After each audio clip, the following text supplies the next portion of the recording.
لمحات من كيميت مع إسلام مكرم. نفر هيرو. النهاردة هنتكلم عن صدرية الملك توت. الصدرية اللي هي بنقول عليها بالفرنساوي البيكتورال أو الجورجران، الكردان بالعربي أو بالمصري يعني. دايما بنلاحظ في الزخارف على الجدران بنشوف الملوك والملكات لابسين صدرية جميلة وضخمة. أنا كنت دايما بسأل نفسي يا ترى اتعملت إزاي وإيه الخامات اللي اتصنعت منها. الصدرية اللي لقيناها في مقبرة الملك توت عنخ آمون جاوبت عن السؤال اللي كان محيرني.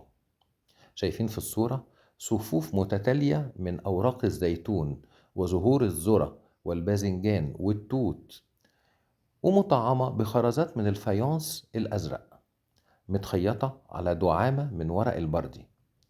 وعلى الأطراف في مجموعة من الشرايط يمين وشمال، شرايط مصنوعة من الكتان بتثبت الطوق حوالين رقبة الشخص اللي بيرتديها. المدهش إن قطعة من الحلي تكون مصنوعة كلها من النباتات، حاجة ما كنتش متوقعها ولا كان أي حد يتوقعها. والمدهش أكتر إنها تعيش آلاف السنين رغم إنها من النبات.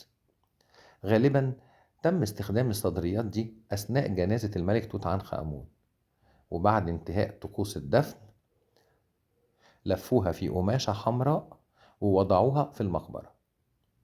دي من مقتنيات مقبرة الملك توت عنخ آمون 1350 قبل الميلاد. اضغط متابعة للصفحة ولايك وشير. كيميت، أصل كل شيء.